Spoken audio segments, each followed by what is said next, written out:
It's time for another kinky question of the week. And this one, I have strong opinions about. Yes, yes, Okay. I do. I have strong opinions about this one. Would you be willing to go first?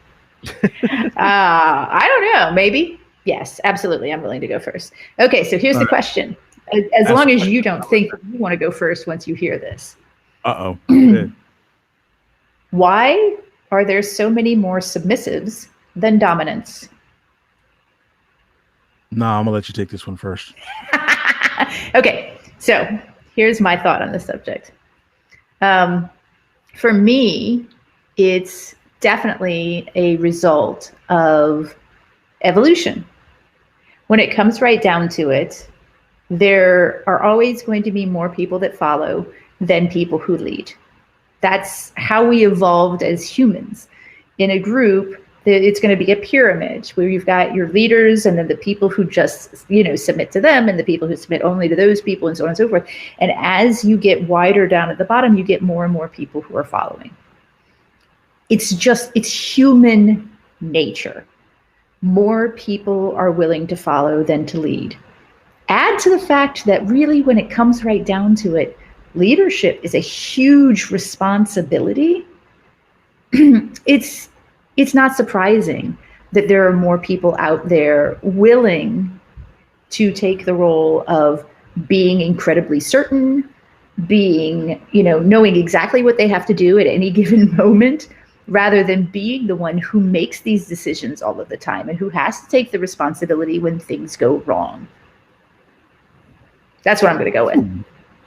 Okay. Yeah, no, I mean it's funny because I didn't think of the evolution angle, but I did think of the other thing you were talking about, which is it's hard damn work being a dom. Yeah. And Yeah. I know I say that, but and I say that and people are like, oh, come on. And it's like, no, it really is, when you take on responsibility for somebody else, for their safety, for their entertainment, for the interaction, for all that stuff, it takes a lot of work. It's effort. Mm-hmm. And it's not easy because you kind of have to constantly be on and constantly be a step ahead. You have to pay a lot of attention. There's a lot of attention to detail, you know, Mm-hmm. um, not to mention, gosh, subs can be so demanding. Oh my God. Sheesh. It's constantly the day in and day out. I need this, I need that, I want this, or what about this? Well, I want to do, oh my God, please. You never get it right. I realize I'm kind of being a little flippant about this, but it's You're a lot using of work. hyperbole. Yeah, but I mean, yeah, I am. But I mean, there is a lot of effort in Mm-hmm.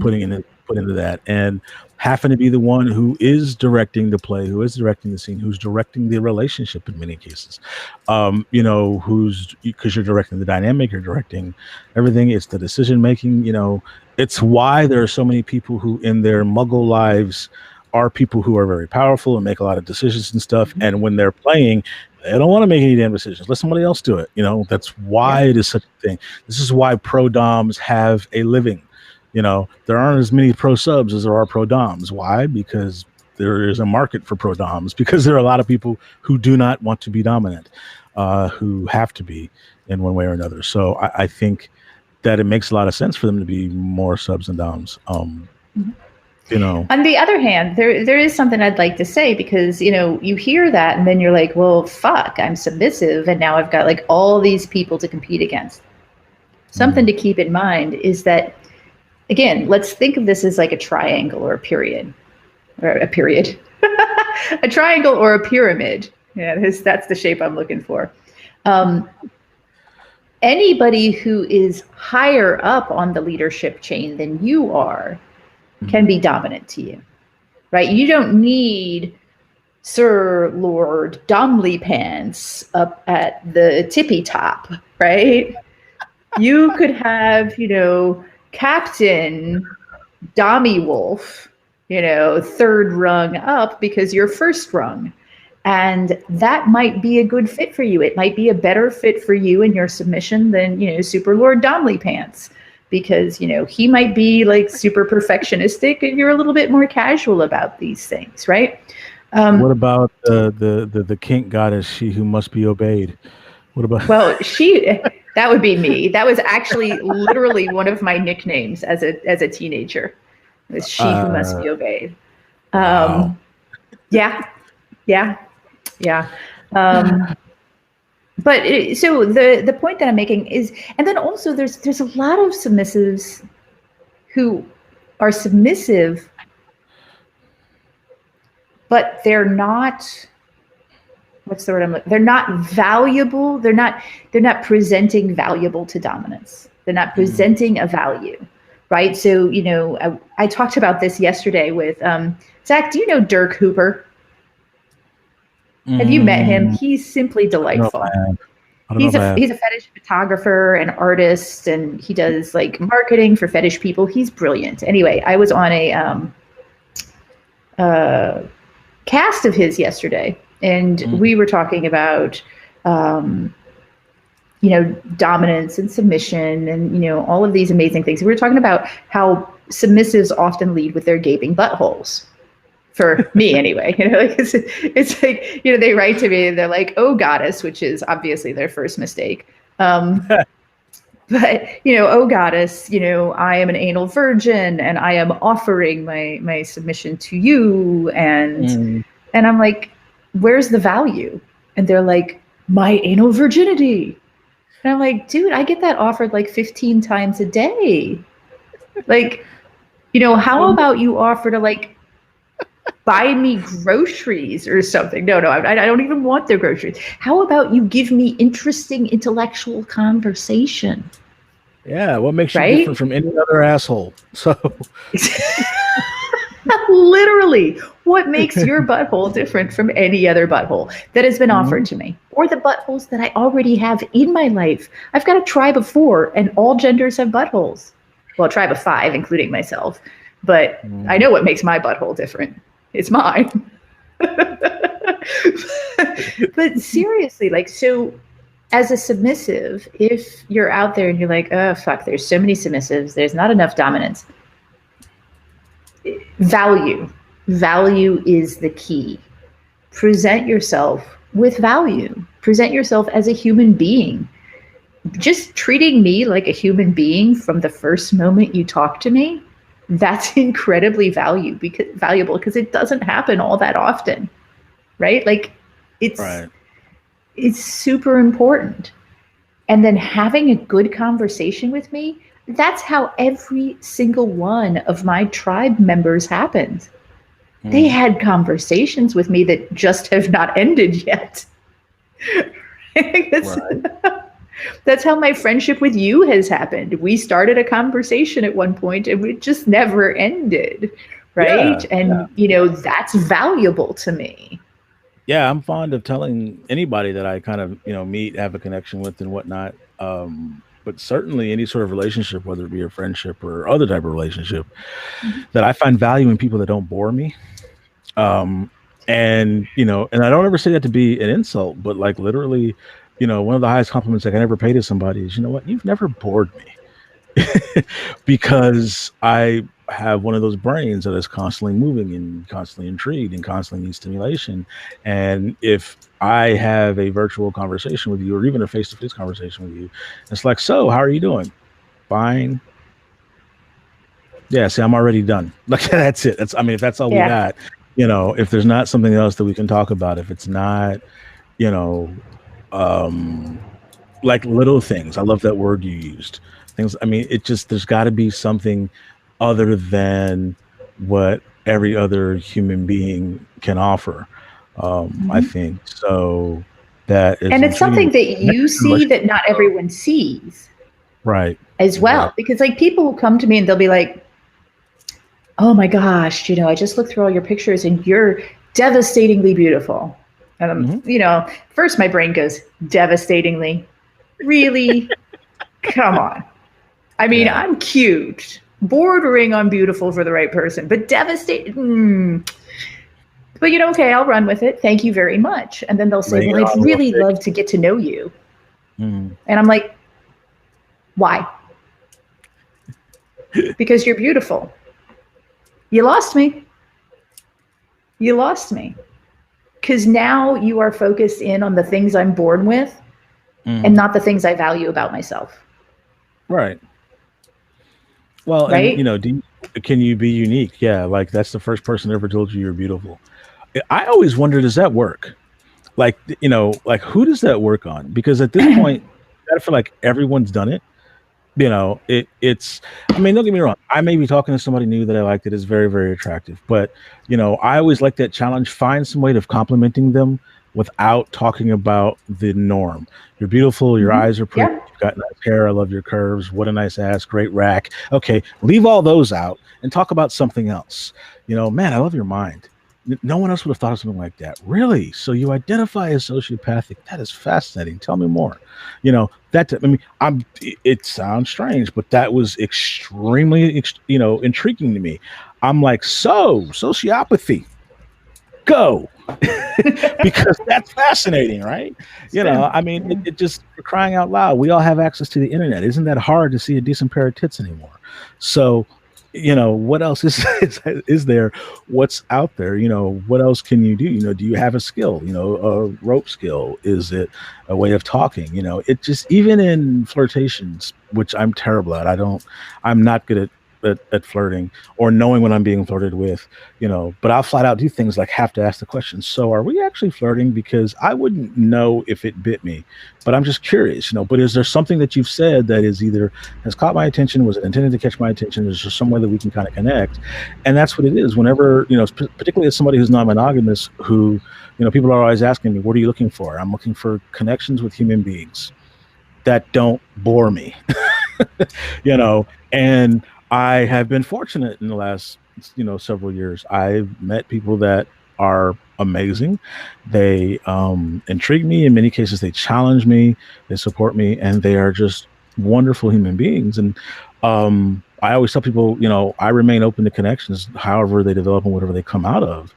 And it's really cool to meet somebody new, and whatnot, whatever the dynamic may be. And I don't ever say that I have a type or this is the criteria I'm looking for, because I don't like being sort of limited in that way.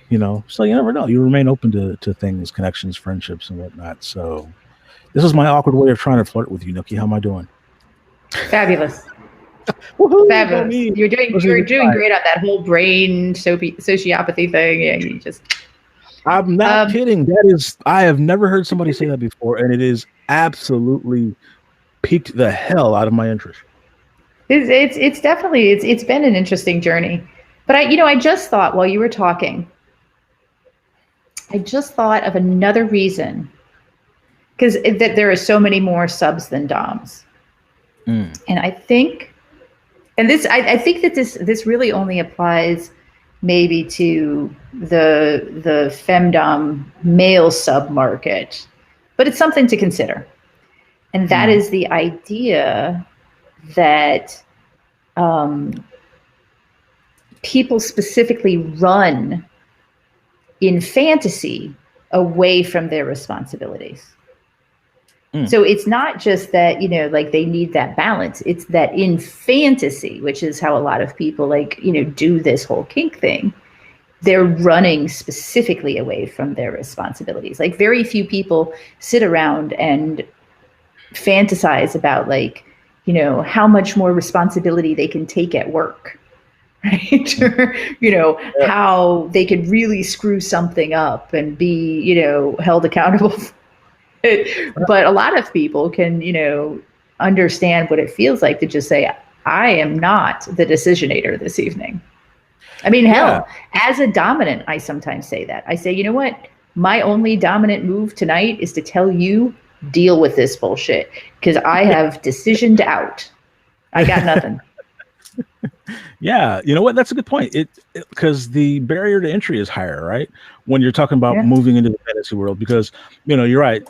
Few people, even people that fantasize about being doms, they fantasize about being doms. I'm in control. People have to obey me and whatnot. It never occurs to them that you have to deal with this person's health issues, that person's emotional issues that are going on right now. Deal with this, make this decision, make that decision, be in charge of this, have this set of knowledge and be aware of this in the back of your mind at all times while doing that. Like you're right. Not a lot of people, fantasize about having 35 to-do lists in order to go through just so they can enjoy themselves. We just want to be able to just, fantasize about snapping our fingers and being like, people are just supposed to obey. I call it blowjobs on demand. Yeah, pretty much. Yeah. And it just, because, know? Yeah, those are hard to come by. I put a lot of effort into earning my blowjobs on demand. Right. Yeah. I mean, it is. It's because you don't just wake up and snap your fingers and people just fall over themselves trying to go down on you. Right. I mean, especially if they're not morning people. Right. It's like, what do you mean you're not a morning person? I order you to be a morning person and be happy about getting up in the morning and what the hell? It just, it's. Somebody literally said to me once, we were talking about DS relationships, and he literally said to me, well, with you being the dominant, you can just tell him to shut up when he's upset. You sweet summer child.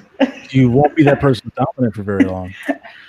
I'm like, yeah. You being a dominant does not take away the other person's humanity. Like, right. That would be so nice. It's like the title of my book that was such a joke. Understand me now, and that's an order. I was talking about communication and power exchange relationships and so on and so forth. Mm-hmm. And the goal is, I commend you to stop being upset. I commend you to communicate clearly. Like, I commend you to know exactly what I'm thinking at every moment of every day. Like, I am not yet that dominant. Yeah. I hereby decree that you're not allowed to have any feelings until after I've had my dinner and my shower and you've rubbed me down with shea butter. So let it be written. It's like, and then you're only allowed to have feelings for as long as I'm awake, because that'll put me out in like no time flat. So what's interesting is there are people that think that that's what being a dom is, and that they're just supposed to get that from anyone just because they say they're a dom. Like, you never have to do anything to earn that. And it's like, really? I mean, I consulted with people before and, tried to help teach them through these things. It's like, you don't just get to declare yourself a dom and start barking orders and people jump. Who the fuck do you think you are? Like, dude, you were in the military. People with stripes on their shoulders earn them. You don't just show up dressed a certain way and I could dress like Captain Kirk tomorrow. That doesn't mean someone's supposed to give me command of the Enterprise, right? It just doesn't work. And the military is a perfect example of why there are more subs than doms. Yeah. But it's also funny, you reminded me of something. There was somebody in my local community who for years saw me at femdom events and thought I was submissive. And the reason they thought I was submissive is because I always said please and thank you. I didn't order anybody around. I didn't sit there forcing people to rub my feet or anything like that. And they thought that because I was respecting other humans the way that I was, that I must be submissive. Yeah. Wow. Yeah. And for me, my dominance, and this is not something that most people feel. So, take this with, whatever grain of salt you wish. For me, my dominance is something that's earned. Somebody's submission is earned. My dominance is earned. I don't just order around anybody. I get no kicks ordering around a complete stranger. That does not, my goodie bits do not light up dominating just anyone. I'm sorry. But the neon lights come out like freaking Hong Kong when it's somebody that I'm deep into. The neon lights. Oh man. I that's hilarious. I'm sorry. Oh my gosh. It's lighting up. The neon lights are bright on Broadway. So Unruly Nerd Girl just said the most amazing thing in chat, which I have to share. Oh, wow, yeah. I had a dom say to me, "You're independent, you have your shit together, you are bold and brave. Why are you a submissive?" Which I think is really important to touch on. Yeah. Because when it comes right down to it, dominance and submission are choices in how we interact with other humans. And what we want is what matters. What I want is to take someone's submission and give them back responsibility in return. This is what I want. This is how I desire to interact with other humans. It doesn't matter if, I mean, really, the only thing that being a dominant requires is the desire to lead and somebody to give them that leadership, right? That's all it takes. It doesn't make me a good human being. It doesn't make me a good fuck. It doesn't make me rich, and it's the same thing with submissives. Like, we have all these stereotypes that people tend to think of, and they think, you're not independent. You must be a psychological mess. You're weak. You're shy, whatever. And that's what makes you submissive. No, it's not that. It's that you desire, you crave somewhere deep inside to hand that power over to somebody else within a specified relationship, whether it's for a scene or whether it's for a lifetime. That's what it is. Catsuit said it may be because we spend all day having to be independent, have our shit together, bold and brave, and we need to be able to let go and allow ourselves to release from that once in a while. Yeah, well, duh. What I was going to say in response to Unruly Nerd Girl, I'm reading this. You're independent, have your shit together, bold and brave. Those are the types of submissives that I love. That's the perfect type of person to be submissive.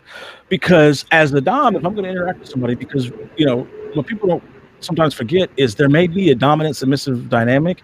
There's a relationship underlying that. I don't want to get into something as complicated and intimate as a DS dynamic or interaction with somebody who is a hot fucking mess 24/7. I'd rather you be independent, have a brain that works, and bold and brave. I'm not saying that you can't be flawed, because we're all fucking humans, but there's nothing wrong with a bold, brave submissive who is willing to submit freely. They are so much easier to work with, and there's so much, less of a challenge and whatnot, and less of the pushback, and because nobody is looking for a hot mess to fix. But again, somebody like that. Some people are. Some people love the fixer-uppers. Yeah, but that's, well, no, really. Look at it this way. I spent 8 years doing rescue and rehab with dogs. Some people love the fixer-uppers. They love rehabilitating, right? So I think that this is important. But the other thing is, there are a lot of people who are frightened of capable human beings who are submissive. Because they might be more capable than the dominant who's trying to lead. And that's something to keep in mind. When people say things like that, and I'm not casting aspersions on the person who said it, but when people say shit like, you're independent, you have your shit together, you're bold and brave, why are you a submissive? My immediate thought is, why are you afraid of that? Right. Do you think... are you looking for like a yappy little chihuahua instead of a calm and steady mastiff? Because I'll take the big dog any day. I'll take the one who I can look at and say, you know what? In a lot of ways, that person is better than me, and they still crave my leadership. Yeah. Because that does me honor. I'm sure you've seen it, Nookie, because I have these people that become dominants because they walk through the world in fear, and they think that declaring themselves a dominant is the way to get respect. And and also don't want to have to, put forth a whole lot of effort, and want to be able to get away with treating people like shit. I met somebody that called himself a dominant, and inside of 10 minutes, I figured out by talking to him, you're not a dominant. You're an asshole that wants to get away with slapping around people, because you have something inside of you that is very, very little, very small, very terrified, and whatnot. And it's a shame, if you have to be that demonstrative type dom. You mentioned your dominance, Nookie. Mine is, I am not a dom that raises his voice. I don't do a lot of yelling and whatnot. Now, I can be just as stern and, if need be, intimidating and whatnot. And sometimes it's just by just using the voice gently and just being like, yeah, no, you don't get to do that right now. Agreed. And there are ways to go about doing that without you don't have to be an asshole to be dominant. And I think that people that think that wait, say that again. You don't have to be an asshole to be dominant? No, not at all. It's now you're harshing my buzz. You can be just as firm and forceful and have just as much gravitas with a simple phrase and a look. One of my partners who is a submissive tells me I have a voice. She calls it my Dom voice that I use. Sometimes I don't know I'm using it. And, she currently lives 1,500 miles away. I'll be talking to her. She'll be like, ooh, like I literally felt that in my clit and bones. And I'm like, I love having that superpower. I wish I knew how to call it up on demand, but I like being able to just kind of say that and God damn it, Holly, or something like that, and get someone's attention. There's a way to do that without having to be a dick about it. I think some people just want to be able to get away with being assholes, and that's true. And blowjobs on demand. Well, yeah, blowjobs on demand. Still working on that, but I mean, I kind of I'm trying to think on demand. Not every day because I live alone, but I can get them pretty regularly if I ask. So that's I'm gonna start putting that on the application form for people that want to interact with me. So how that mouth do? I'm gonna start. Oh yeah. Catsuit says a whisper is more powerful than a scream, and there's something about talking a little bit more softly so that people have to lean in. Sure. Yeah. Or someone asks, can I do blank, and it's like, no. Ooh. Yeah. Yeah. I agree. So yeah, I definitely think there are more submissives than dominants. I think that there are a multitude of reasons for that. I also feel that again, there's different levels of dominance, and so what you're looking for, as a submissive, might not be Super Lord Domley Pants. It might be Lieutenant Domley Pants or Private Domley Pants. There's levels here. So don't give up hope. Provide value, and as we've said in other shows, be genuine. Reach out, show effort. Yeah.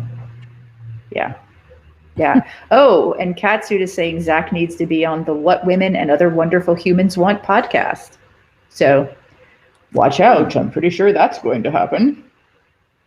I mean, I'm open. Hit me up and get on the calendar. Hit me up offline. So do I need to put my FetLife in the chat? So everybody can find you. Everyone can Catsuit find me. And you will both be at an event very soon. So yeah, I'm always going to events. What am I doing next? What's coming up next? Starting this weekend? Oh, crap, tomorrow. Yeah, something starting Friday. Dating. By the time this comes out, that will be long past. But yes. Yeah. So, but it will have been amazing. Yeah, I'm sure. Okay. Well, it's going to be amazing because I will have been there, and Nookie will probably be agreeing with me most of the time. Not all the time, because. And when I'm not agreeing with him, he'll just be wrong. This is going to be a constant thing. The duration of our relationship, we're going to forever have this fight, aren't we? Yes, and it's so amusing. Okay, well, I think we did the thing again. That's another one in the bag.